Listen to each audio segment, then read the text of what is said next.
Today we'll be searching the Dixon's current exhibition for America for a variety of monochromatic paintings. An artwork that is monochromatic is one that has primarily one color in various tints and shades. So as you can see, I'm stopping at the different paintings. This one has lots of gray, this one has lots of blue, this one blue but also some purple. So we're looking for any painting that has primarily one color. Let's see if we can find one to work with today. Let's take a look at this portrait. This painting was made by Mary Shepherd Green Blumenschein, and it is titled Self-Portrait, made in 1915. As you can see, we have lots of different tints and shades of the color brown. It is a beautiful painting to see in person. But you may be wondering, what is a tint and what is a shade? How do we know the difference? Let's talk about that. To create a tint, you're going to take your color, in this case brown, and add white to it. This makes that color a little bit lighter. Two examples of this are in the background directly behind her and along the edges of the fur. Next, let's talk about shade. To create a shade of a color, you are going to add black to it. This will make the color much darker. We see examples of this in the dark buttons along the sleeve of her coat, as well as in the shadow that's created on the back of her coat. She has also created a dark shade for the color of her hat. How about we make our own artwork using tints and shades? Today, we're going to create an abstract monochromatic painting using tape to create resist areas. For today's project, you'll need just a few things.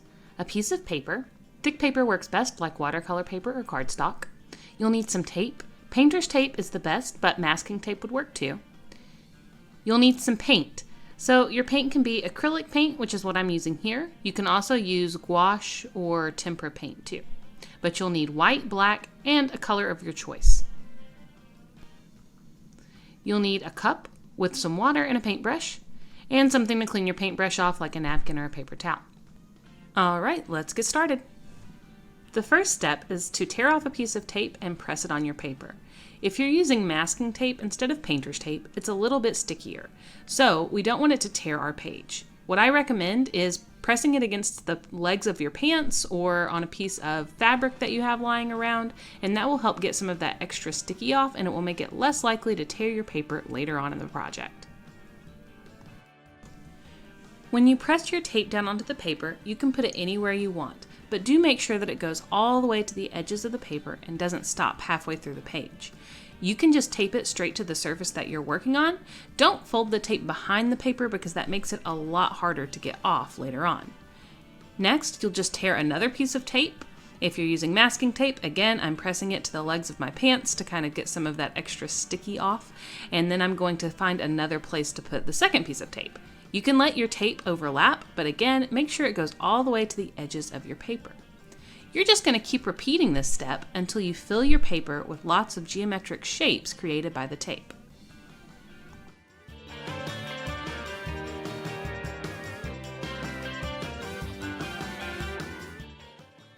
Now we're ready to paint. I've got my paint set up. I'm using acrylic today. Make sure you have white, black, and a color of your choice. You can use acrylic like I am, or you can use tempera or gouache, anything that has white as a color option. So I'm going to choose my first shape to paint, and I'm just going to use my solid color to fill it in. For me, that's red. I'm mixing a little bit of water with the red paint, and I'm going to choose one shape to paint all the way in. Don't worry about getting a little bit of the paint on the edges of your tape, that's no big deal, but try not to get it into the next shape. We're going to keep it in this one little shape area. Now that my first shape is all painted in, I'm going to mix my first tint. You might remember from earlier in this video that a tint is just adding white to a color. So I'm going to get a little bit of white, add it to my red, and you see that it makes kind of a lighter version of that same color, kind of a pinkish tint.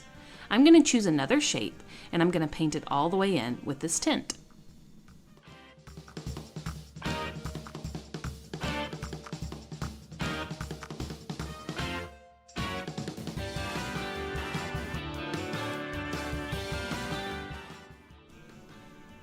Next, I want to make an even lighter color.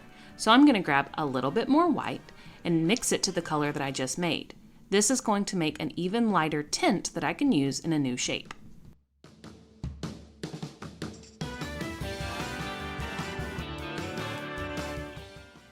Now it's time for my last tint. I'm going to get even more white and mix it to the color that I'd already made.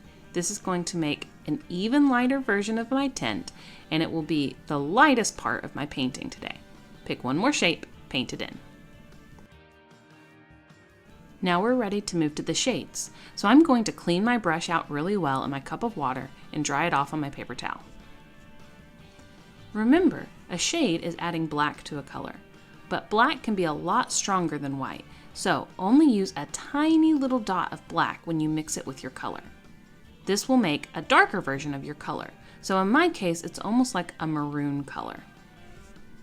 Pick a shape and paint it in. Time for our next shade. Remember, a tiny bit goes a long way. Add a little bit more black to your color and pick a new shape.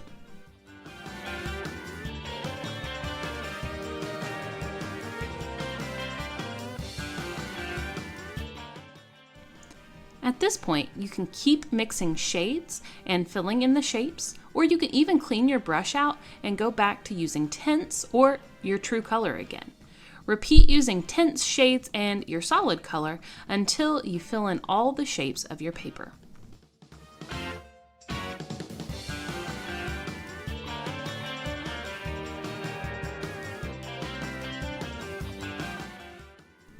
For the next part of our project, we're going to let our paper totally dry. Then you might want to grab a black pen or a marker for a little added flair to our project.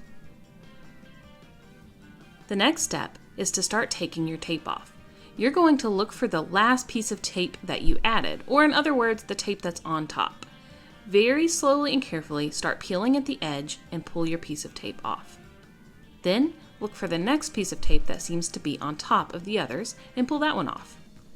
Keep going, but take your time. If it starts to rip a little bit, don't panic, but try to peel it from the other end of the tape instead. Repeat this step until you've removed all the tape from your paper.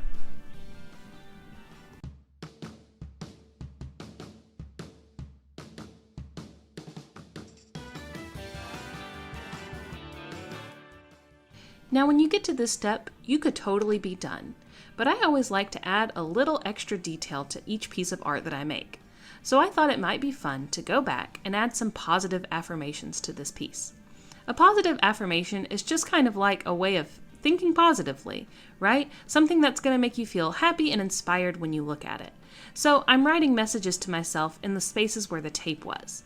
If you didn't want to write a positive affirmation, you could always just set goals for yourself, or you could even design these spaces with Zentangles or patterns and add a little bit of meditative spin onto your project today.